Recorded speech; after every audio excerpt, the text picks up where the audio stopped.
আগের বাজেটগুলিতে হোসেন জিল্লুর রহমান তো জ্ঞানী লোক, অর্থনীতির লোক, কেউ কি ফিল গুড পড়ছিল? বাজেট বড় কেন পারবে না ধরে নিলাম, কেউ তো পারে নাই।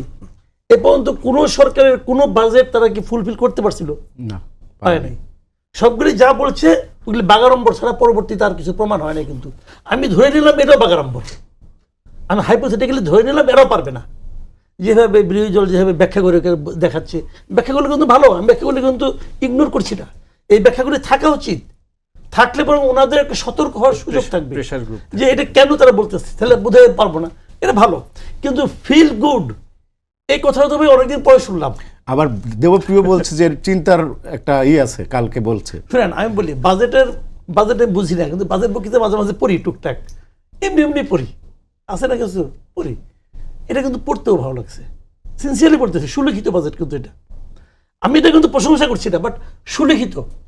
মানে আমার কাছে কেন যেন মনে হয়েছে এই বাজেটটা টোটালি আমলাতান্ত্রিক বাজেট না, মানে আমলারা লিখে দিয়েছে, ওনারা খালি পড়েছেন, আমার কাছে তা মনে হয় নাই। আমার কাছে এই বাজেটটা সহজবোধ্য মনে হয়েছে কিছু কিছু ক্ষেত্রে। তবে একটা কথা আমি বলি, সেটা হলো কি, আপনি যত হিসাব বাজেটটা মানে কি, আমি কয় টাকা ইনকাম করবো আর কয় টাকা খরচ করবো, ঘরে ঘরে বাজেট হয়। আমার ঘরে বাজেট আমার বউ করে এবং সে তার মতো করে। এখন সে এটা হিসাব করে আমার হাজব্যান্ড কত টাকা আনবে, কি আনবে না আনবে, আমি কত টাকা ব্যয় করবো, ওইভাবে হিসাব করে।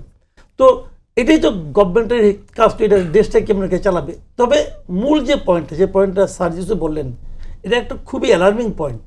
সেটা হলো কি, আপনি যদি কর্মসংস্থান করতে না পারেন তাহলে কিন্তু আপনি খরচ দেখাচ্ছেন, মানুষের জীবন কেমনে চলবে রে ভাই, মানুষ কিনবে কেমনে করে? এই পয়েন্টগুলো কিন্তু থাকতে হবে।